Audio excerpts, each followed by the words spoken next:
escuchando La Violencia de Género, un programa financiado por el Fondo de Medios de Comunicación del Gobierno de Chile y del Gobierno Regional de Santiago. En el día de hoy estaremos hablando sobre qué es la violencia de género, en temas generales, discutir en qué consiste, cómo lo podemos identificar y qué podemos hacer tanto como individuos como sociedad. Y en el programa de hoy estamos con María Olga Letelier Elgueta, directora de Seguridad de la Municipalidad de Estación Central. Muchas gracias por estar con nosotros hoy día. Muchas gracias por la invitación y honrada de sentarme a conversar con otra mujer de estos temas que es importante visibilizar. Es muy importante visibilizar la violencia de género, que parece como un tema resuelto, pero en realidad tenemos aún mucho por hacer. Y partamos con lo básico, que es ¿qué podemos entender cuando hablamos de violencia de género? ¿En qué consiste? ¿Cómo lo podríamos definir? Bueno, la violencia de género obviamente es todo tipo de agresión, tanto física, psicológica, económica, vicaria. Hay diferentes formas de violentar a una mujer solo por hecho de ser mujer, ¿ya?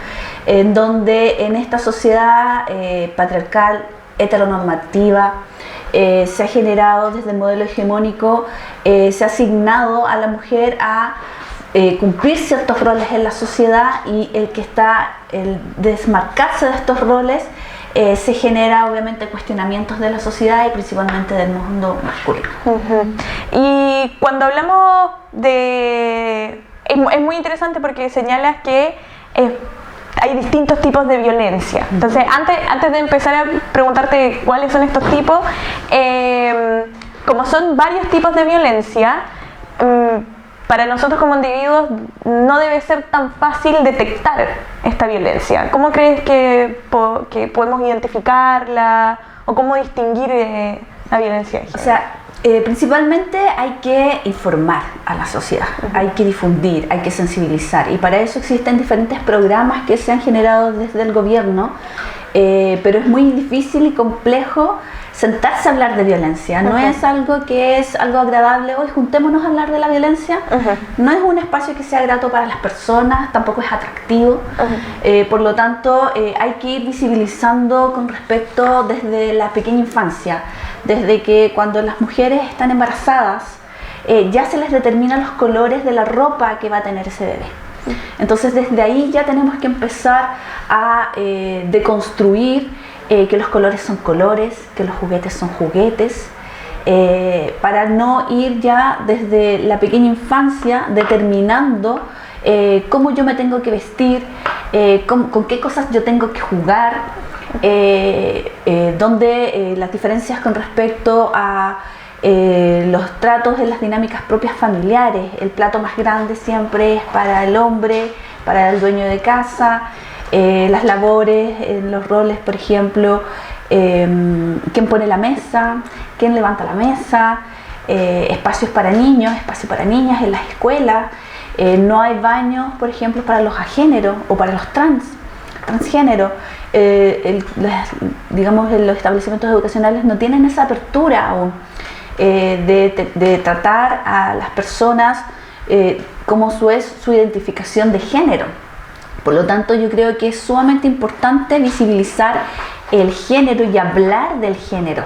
Y no solamente desde la violencia, sino como una sociedad incluye las diferencias. Y las diferencias no es que no son parte, sino que son parte. Porque ahora se acepta la diferencia de la discapacidad de cierta manera. Sobre todo ahora que estamos en época de Teletón, ¿cierto? Ahora todos son buenos y todos empiezan a colaborar con respecto a esto, pero el resto del año a nadie le importa nada. Con los transgéneros o con quien se siente distinto, de no identificarse ni como femenino ni como masculino, que eso también son conceptos que son importantes de diferenciar. Cuando hablamos de sexo es hombre o mujer, y cuando hablamos de género es femenino o masculino. Y esos son conceptos que son importantes también ir incorporando para poder que la comunidad, los vecinos, las vecinas, y hombres, mujeres, ellas también sepan de que las diferencias y que no hay roles designados. Solamente por el hecho de ser mujer no tenemos el cuidado de la crianza, no tenemos las labores domésticas asignadas. En términos como estructurales, somos más caras en las ISAPRES solamente por el hecho de procrear. Ganamos menos en los sueldos. Por ejemplo, en mi cargo, yo soy directora de seguridad, estoy en un mundo masculino, tradicionalmente hablando. Por lo tanto, las primeras observaciones que yo tenía en las reuniones con las policías, con altas autoridades, era con respecto a mi ropa. Era opinar con respecto a cómo yo estaba vestida, con respecto a mi cuerpo, y ahí en diferentes espacios hay que ir visibilizando y de cierta manera como confrontando y visibilizando de lo que tú me estás comentando no tiene nada que ver con el encuentro que tenemos hoy día. El cómo yo me vista no es relevante, sino lo que es relevante el contenido de lo que vamos a trabajar el día de hoy. Entonces yo creo que hay que ir deconstruyendo desde ahí, hay que ir deconstruyendo los roles de género, qué es el género, la relevancia que tiene de la igualdad entre unos y otras, que da lo mismo, que todos tenemos los mismos derechos. Entonces hay que tener una mirada del enfoque de derechos humanos, la convención, hay que tener es una mezcla de muchas cosas, y el género está en todos los espacios, en todos los lugares. Entonces cuando uno entra en este lugar se pone unos lentes donde empieza a mirar el mundo distinto. Y esa es la invitación a la sociedad en su conjunto, para que todas y todas sea un lugar mucho más justo, y que nosotras mujeres en el futuro podamos, por ejemplo, caminar libres y seguras por la calle. Muchos temas por donde seguir, pero mientras tú mencionabas desde la ropa, desde los roles tradicionales designados a mujeres y hombres, y marginalizando también a personas trans o personas sin género, quería pasar más a preguntar qué tipos de violencia podemos encontrar, o más allá de la desigualdad, sino qué tipos de violencia de género podemos encontrar. Ya mencionaste algunos, pero ¿cuáles dirías tú que son, ya sean los que son más visibles actualmente o los que podemos detectar? Bueno, obviamente está la violencia física, que es como la más evidente, ¿no? Donde obviamente las mujeres terminan lesionadas. La violencia física es cualquier tipo de golpes, maltratos, amarreos, moretones, quemaduras, desde todo tipo. Y en ese sentido, y aprovechando que es la directora de seguridad, normalmente se entiende la violencia física contra la mujer como caso de violencia intrafamiliar, o que tiene que haber una relación, un vínculo sexoafectivo. ¿Es así necesariamente? No es así necesariamente. Ahora eso ha cambiado. Ahora desde el CERNAMEC, que es el Ministerio de la Mujer y Equidad de Género, lo que se ha visto es que ahora todos los centros de la mujer ahora atienden a todos los tipos de mujeres en cualquier tipo de vínculo que tengan con el mundo, ¿ya? Por lo tanto, no solamente está enmarcado en una relación de pareja sexoafectiva, sino puede ser el abuelo que le pegue a la nieta, el primo que le pegue a la abuela, el sobrino, el nieto, en fin, cualquier tipo de violencia que pueda vivir cualquier mujer desde el rol que tenga en esta sociedad es violencia física, psicológica, etcétera. Ya no hay una violencia enmarcada, ¿cierto?, solamente en una relación de pareja, ya que eso es un avance que hemos tenido, y eso también hay que empezar a difundirlo para que la gente sepa que no es necesario tener un vínculo afectivo, sexoafectivo con un otro para haber sido violentada, y que digamos el sistema judicial me proteja. Hablemos un poquito más, que también lo mencionaste ahora, más sobre la violencia psicológica. Sí. Que también es por lo mismo, al no ser algo visible, es más difícil de detectar. Sí, la violencia psicológica yo creo que es una de las violencias que está más presente Y es una violencia, la violencia psicológica siempre está mezclada con otro tipo de violencia. O sea, cuando se está golpeando a una mujer con violencia física, a su vez se le está insultando y se le está descalificando, gritando, etc. Por lo tanto, la violencia psicológica siempre está presente. También tenemos la violencia psicológica, es todo el desmedro, desnotación, humillación que puede sufrir una mujer por parte de cualquier hombre. Ya, cualquier sea su vínculo. Estaba pensando, mientras lo definía, cualquiera sea su vínculo, por ejemplo, uno de los tipos de violencia que se ha discutido en la última década, estaba pensando más en el acoso callejero, por ejemplo. ¿Entraría también en esa categoría? Eso también son actos de violencia. El acoso callejero, existe el Observatorio del Acoso Callejero acá en Chile, que ha hecho un trabajo enorme y todavía está durmiendo parte de la ley en el Senado y allá en el Congreso, ¿no?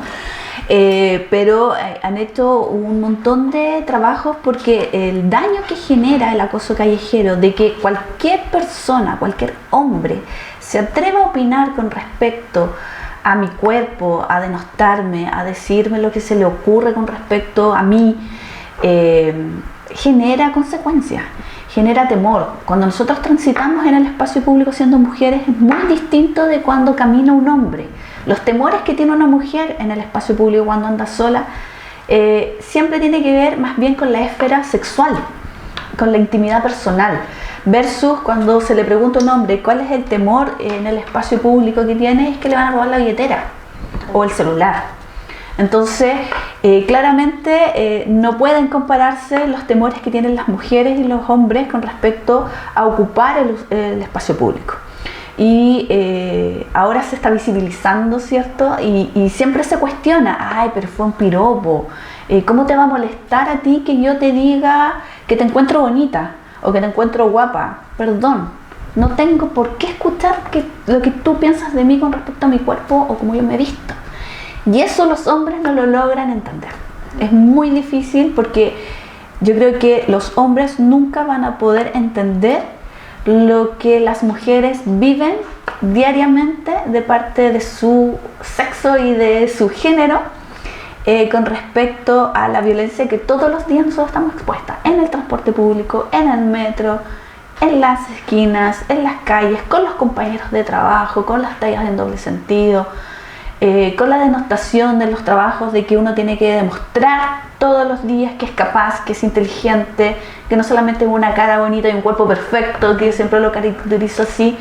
Entonces todos los días las mujeres tienen que estar luchando por validarse en los espacios sin un contenido sexual a la vez. Sí. Ahora que los mencionaba, bueno, también la idea también estos espacios, no solo para concientizar a las mismas mujeres, sino también a los hombres, donde puedan detectar sus propias conductas, ya que el mismo sistema hace que hay ciertas conductas naturalizadas por ambas partes y de no aceptar la violencia y por supuesto de no ejercer la violencia. Ahora que lo mencionaba, pasando al otro punto sobre los sueldos, que mencionabas que las mujeres deben hacer doble trabajo y demostrar aún más. Y quería preguntarte un poquito más sobre la violencia económica. ¿En qué tendemos la violencia económica? Que hemos hablado, por ejemplo, de la desigualdad de los sueldos, pero también sobre otro punto que también ha estado muy en la palestra en los últimos tiempos, que es sobre el famoso concepto del papito corazón. Sí. Entonces, si podemos hablar un poquito más de... La violencia económica es temón. La violencia económica siempre ha estado presente. Hay como una historia. A principios, hace unos años atrás, la violencia económica estaba en la coerción que ejercía el hombre violento con respecto a su pareja, en relaciones de pareja, ¿ya? Donde las mujeres no tenían la posibilidad de poder salir de esta violencia porque no tenían la autonomía económica para poder solventar tanto sus gastos como las de sus hijos, porque quien tiene el cuidado, una vez más, del cuidado y la crianza son las mujeres. Por lo tanto, el poder desvincularse y separarse de este hombre no era tema, porque si tú me dejas, yo no te voy a dar dinero para la alimentación, para los pañales, para la casa, los cuidados básicos, etc. Entonces ahí había una coerción con respecto a la violencia económica. Después empezó a mutar de cierta manera esta violencia porque la mujer empezó a involucrarse mucho más en los espacios productivos, a generar recursos, y el hombre empieza a dejar de dar porque ya tú trabajas, entonces ¿por qué te tengo que dar? Siendo que tienen un hogar en común. Por lo tanto hay un aprovechamiento del recurso de la mujer con respecto a distribuir el gasto de la otra, ¿no? Y si considero de que falta ahí, yo aporto, ¿ya? Entonces la mujer ya era a cargo del cuidado de la crianza, me mantienen coartada, me denostan y ahora distribuyen mi sueldo. El otro decide en qué se va a gastar, el otro decide de que yo no te paso porque para eso tú trabajas también, tú también tenés que poner. Entonces empezó a mutar como la violencia económica, ¿cierto? A hacer uso de los recursos de la otra persona. Y luego finalmente están los papitos corazón, que al fin se reconocen, ¿cierto? Y se visibilizan, y ahora hay todo un marco normativo que al fin como que el Estado pudo vincular todos los espacios, digamos, donde, y todas las cosas que generaban los hombres para no hacerse cargo de la responsabilidad que es un hijo, ¿ya? Si no es darle el dinero a la mujer, es hacerse cargo, hay que cambiar eso, hay que hacerse cargo del cuidado y la crianza. Y lo que se le está exigiendo es lo mínimo, que es con respecto al pago de las necesidades básicas. Y se está dejando de lado todo el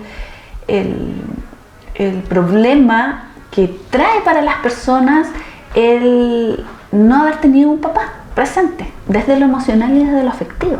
Porque ahí hay dos ámbitos. Uno, mi papá no me quiso y no le importé nada, y además ni siquiera colaboró con pagar las cosas básicas como salud, educación o para la alimentación y vestimenta.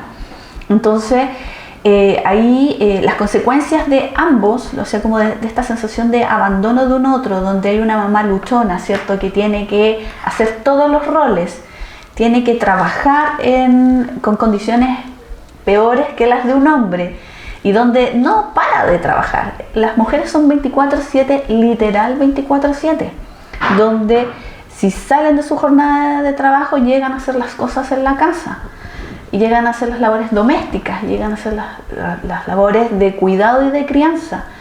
Una mujer normal, común y corriente, que no tienen, digamos, en su día a día, se desocupa a las 10 de la noche para pensar recién en ella, en comer, en ducharse si se quiere duchar. Y planificar para el otro día. Planificar para el otro día las colaciones y todo lo que viene. O sea, como las mujeres no paran.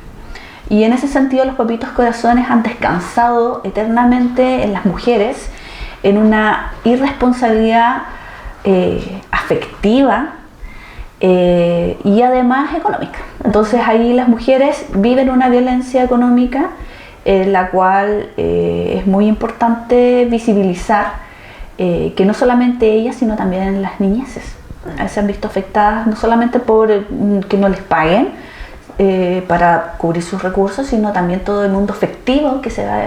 Entonces estos niñeces, ¿cómo entienden el ser hombre en esta sociedad? ¿Cómo ser mujer? ¿Cómo ser mujer en esta sociedad? Entonces las mujeres son las que se tienen que sacrificar y entregar su vida por el otro, mientras el hombre no sabemos en qué está. Entonces estos modelos que se van replicando transgeneracionalmente me van diciendo cómo yo me tengo que comportar en esta sociedad. Y eso es lo que nosotros tenemos que ir deconstruyendo. Entonces ahora hay sanciones de que para que el hombre que se está yendo por este camino de la irresponsabilidad absoluta, en todo sentido de la palabra, ahora tiene sanciones como no puede conseguir trabajo, no puede sacar licencia de conducir, cuando tiene sus fondos de AFP, reclusiones nocturnas, si el empleador es identificado, se le descuenta automáticamente de su sueldo. En fin, hay diferentes áreas donde ahora estos hombres pueden involucrar, y ahora también está el tema de los viajes. Ahora no van a poder salir del país, donde los papitos corazones se iban del país, y hacían su vida, vacaciones, perfecto, siendo que tenían un hijo en este país, que no sabían las condiciones en las cuales ellos estaban. Necesariamente, no todo es económico. Aquí siempre lo afectivo queda invisible y lo afectivo es muy relevante. Y ahí es cuando podemos ver, ahora los mencionabas, como muchas veces estas distintos tipos de violencia de género van muchas veces, no son separados, sino que en un mismo caso o en una misma situación podemos ver dos o varias de estos tipos de violencia de género, lo que complejiza aún más la situación de detectarlo o prevenirlo. Sí, o sea, la violencia no es como que una mujer vive un solo tipo de violencia. Justamente. Se pueden mezclar. Además también está la violencia sexual, que es muy relevante. La violencia sexual en contextos de pareja es muy normalizada, donde la mujer no tiene derecho a no tener ganas, no tiene derecho a no decir no, porque es el rol de ella como pareja, como esposa, a tener que ceder frente a las ganas que tiene el otro, ¿ya? Muchas mujeres en matrimonio son violadas. Muchas mujeres son obligadas a tener hijos, a estar embarazadas. Por lo tanto, la violencia sexual en contexto de pareja se da. No solamente la violencia sexual es con un tercero que viene y me viola en el espacio público y yo no lo conocía. La violencia sexual se da con vínculos afectivos cercanos. Ya, eso mismo iba a comentar, y además no manejo bien la estadística, probablemente la conoces mejor tú, de que la gran mayoría de los casos de violencia sexual es el victimario, conocido. El agresor es un conocido. El 90% de los casos. El 90% de los casos el agresor es un conocido. El 10% es cualquiera. Y lo mismo en casos de abuso sexual infantil, por ejemplo. Lo mismo pasa. El abuso sexual infantil siempre es dentro de la casa, con un tercero que es parte de la familia. Y ha ido mutando. Yo soy perito, además, soy perito forense.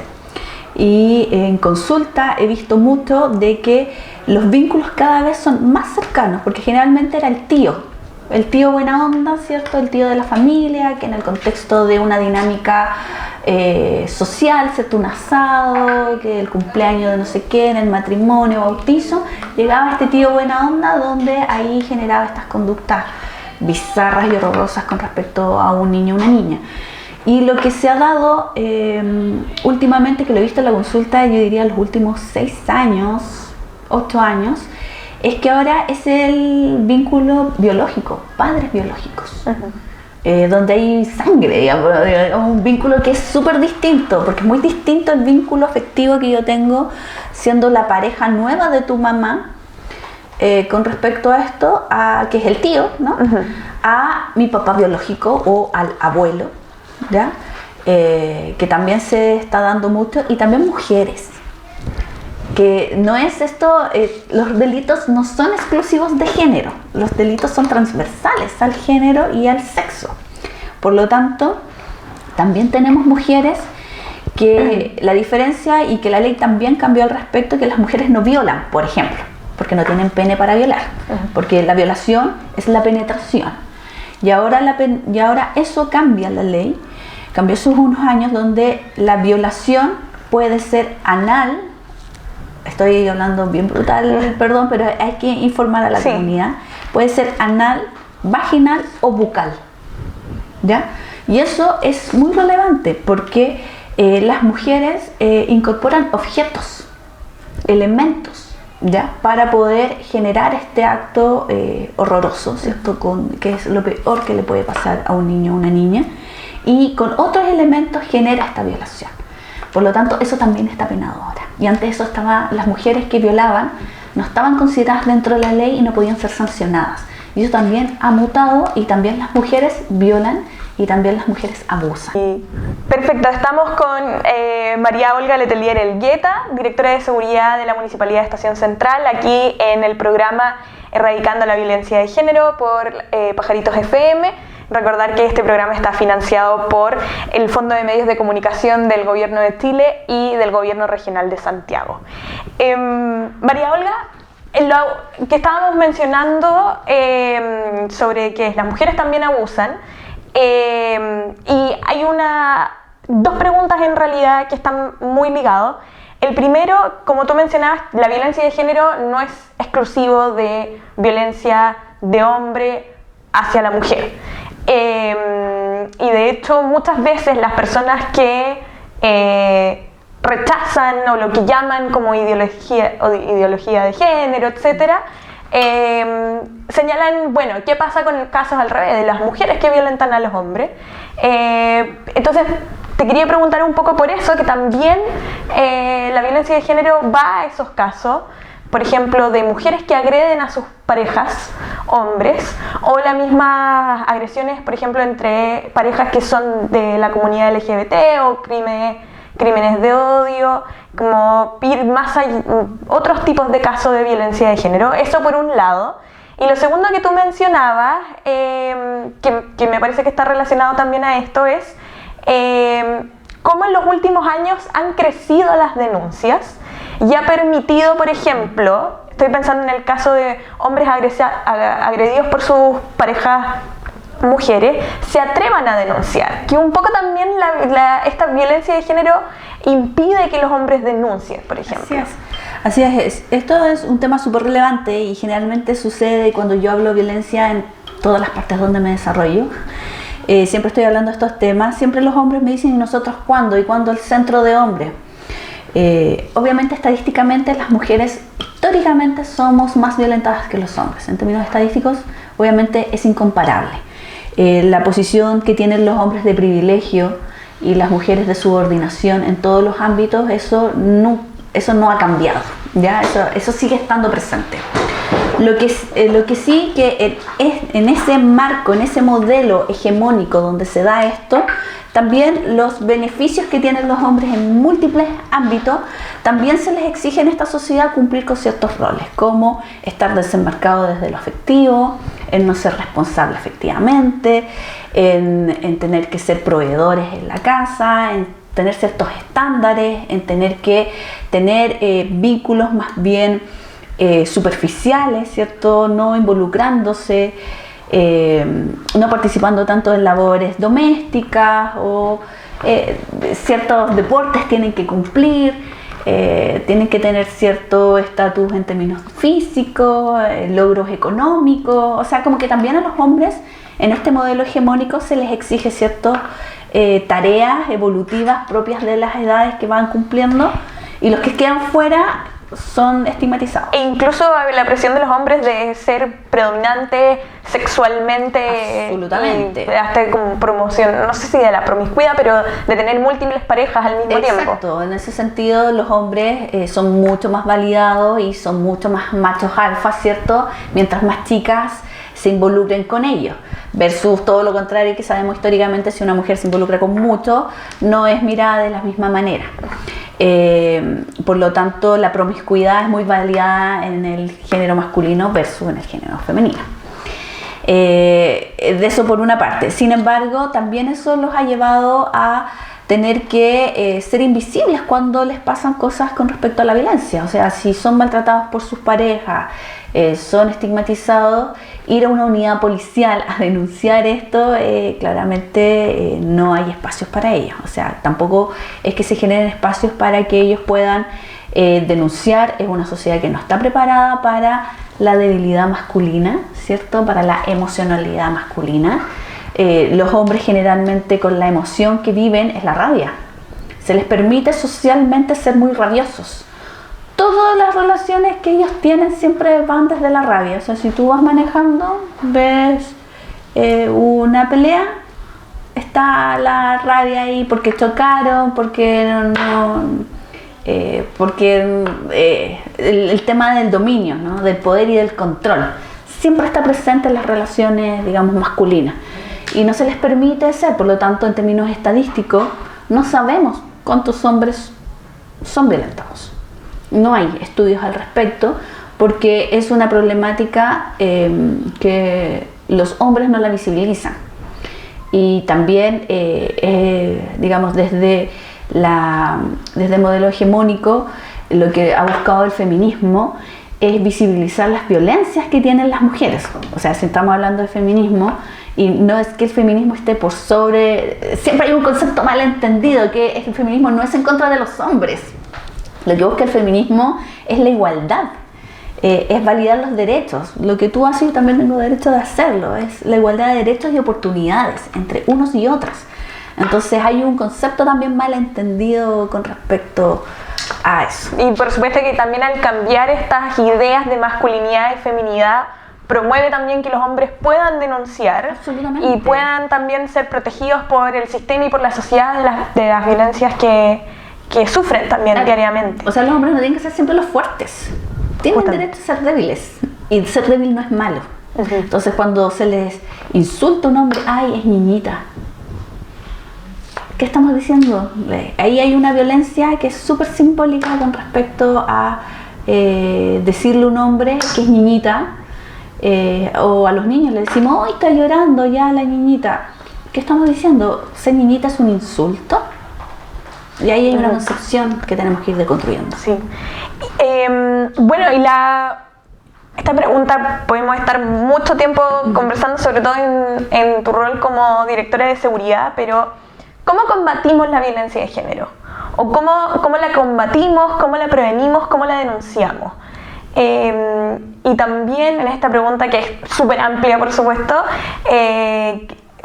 preguntarte también un poco más sobre el trabajo de la Municipalidad de Estación Central respecto a este tema. No, este es un temón, es como mi lucha, debo decir, de instalar un modelo de atención en la municipalidad, pensando en las mujeres y pensando en los tiempos de las mujeres, porque lo que ofrece el Estado es un área más bien judicial, y un área judicial que no necesariamente está de acuerdo a las expectativas de las mujeres.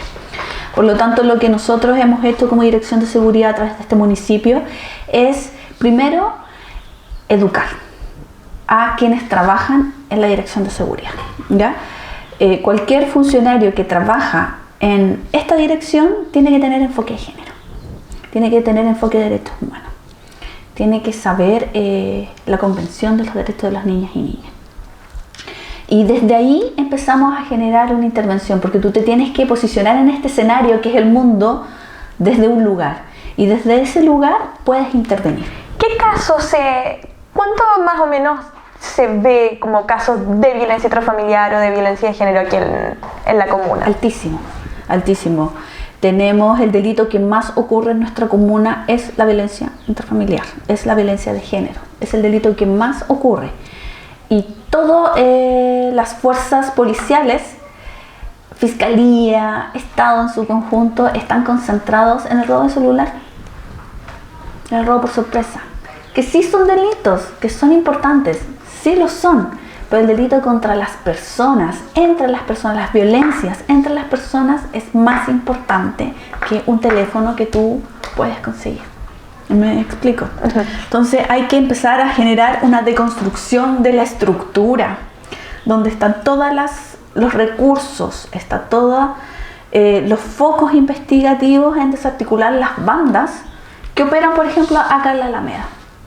Que está muy bien, no digo que no sea importante, sí, es importante, pero se invisibiliza todas las violencias que ocurren en este otro lado de esta esfera. Que uno pensaría que en Estación Central los mayores delitos podrían ser efectivamente robo, ya sea con sorpresa, robo con violencia, sobre todo también con todo lo que uno ve en los medios nacionales, y por lo mismo me llama mucho la atención que efectivamente el delito que más ocurre aquí en la comuna de Estación Central sea la violencia intrafamiliar. Sí, entonces la violencia intrafamiliar se ve como otros delitos. En el análisis están los compromisos que se generan, las articulaciones, coordinaciones van en función del robo con intimación, del robo con violencia, del robo por sorpresa, que obviamente no digo que no hay que hacerlos, hay que hacerlos, pero a su vez, paralelamente tenemos que trabajar todo esto también, ¿ya? Porque que una mujer sea violada o que una niña sea violada no tiene ninguna comparación con ningún otro delito. Las fracturas que generan esa vida y las consecuencias que trae eso. Por lo tanto, lo que nosotros hemos generado es un modelo de atención donde nosotros tenemos patrulleras. Patrulleras son mujeres inspectoras que se focalizan cuando hay un episodio de violencia, llegan a atenderlas y se focalizan en protegerla, en evitar, por ejemplo, la revictimización secundaria, tanto de las policías, de salud, de la comunidad, de su familia, etc. ¿A qué nos referimos con revictimización secundaria? La revictimización secundaria es cuando las policías, por ejemplo, cuestionan el hecho, así como, ¿qué hiciste tú para que el otro te hubiese pegado? No, le estás dando mucho color. No sé, no fue para tanto, no tenés ninguna lesión visible, no tienes moretones. Me explico, y la trató de estrangular. Claro, y también, también son delitos complejos, ya que no se puede obligar a la víctima a denunciar, ¿cierto? Ese es el desafío, ¿ya? Y por eso el modelo de atención que nosotros tenemos como estación central es respetar los tiempos de esa víctima. Porque esa víctima, cuando todo el mundo se entera de que ha sido recién violentada, el Estado en su estructura le obliga a denunciar, a tomar una denuncia en ese minuto, cuando la mujer no está capacitada para tomar una decisión de denunciar a su pareja, porque su pareja no es cualquiera, es la persona con quien tiene un vínculo afectivo, que puede ser el padre de sus hijos o no, pero no es el caballero de la esquina que va a denunciar con quien comparte un proyecto de vida, un vínculo. Por lo tanto, hay que darle tiempo y espacio para procesar lo que eso significa, y obligar a una mujer a denunciar es una futura retractación. Por lo tanto, no podemos perder a esa mujer, y lo más importante es respetar los tiempos de esa mujer. En promedio, los estudios dicen que una mujer que se atreve a hablar de lo que le está pasando se demora 7 años por hablarlo por primera vez. Por lo tanto, y eso no asegura que va a seguir un proceso judicial al respecto, por todo lo que implica, por una dependencia económica, por una dependencia emocional, por la estructura que tampoco facilita nada. Por lo tanto, ¿qué debiésemos evolucionar? Es que el Estado es quien haga la denuncia y no las víctimas, porque la víctima es quien tiene que hacer la denuncia, la víctima es quien tiene que entregar las pruebas, la víctima es quien tiene que ir a ratificar la denuncia, la víctima es quien tiene que defenderse, y la víctima no tiene las condiciones para poder defenderse. Es el Estado quien debe hacerlo. Entonces, por ejemplo, hay un modelo canadiense con respecto a esta intervención, donde es el Estado quien genera. Entonces, si llega un llamado por violencia intrafamiliar, llega bomberos, llega SAPU, llega municipio, llega quien llegue, el que llega hace la denuncia. Es el Estado quien protege, es una mirada distinta. Y tienen la obligación, el bombero que llega, el bombero es quien denuncia, porque el bombero está capacitado y sabe la estructura y los derechos que tiene esa otra, y que no va a poder defenderse. Entonces, no queda responsabilidad de la mujer de tener que defenderse de su pareja con quien tiene un vínculo, sino es el Estado el quien hace persecución de esa persona que violenta y que tiene conductas que no son adecuadas con respecto a su pareja. Ya estamos casi terminando, pero una última pregunta,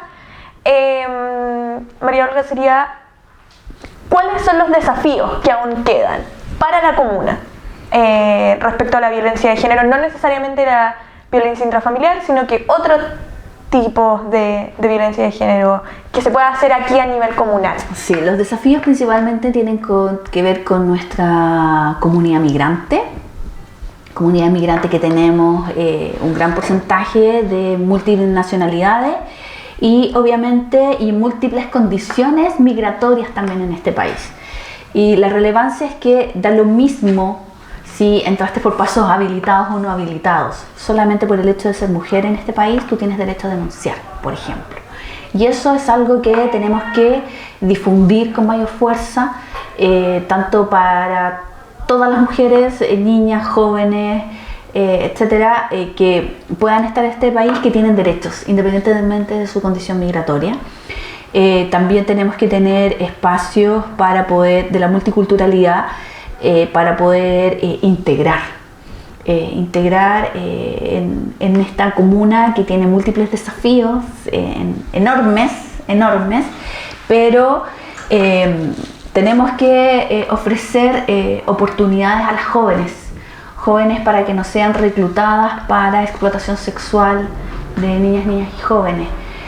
jóvenes que no sean reclutadas por la delincuencia organizada porque no tienen oportunidades. Por lo tanto, dar oportunidades a la comunidad migrante es también reducir la criminalidad que puede estar surgiendo en esta comuna. Y no solamente desde el enfoque de la violencia de género en contexto de violencia intrafamiliar, sino la violencia del Estado, que no está a la altura, ¿cierto?, de poder brindar oportunidades para niñas, niños y jóvenes, que también es un tema que es muy relevante. Por último, ¿por qué es necesario combatir la violencia de género? La violencia de género es necesario porque necesitamos avanzar hacia una sociedad más justa, a una sociedad con equidad, con derechos y oportunidades para todos y todos, y que nadie sea excluido por sexo, por género o por pensar distinto. Muchas gracias. Aquí estuvimos con María Olga Letelier Elgueta, directora de Seguridad de la Municipalidad de Estación Central.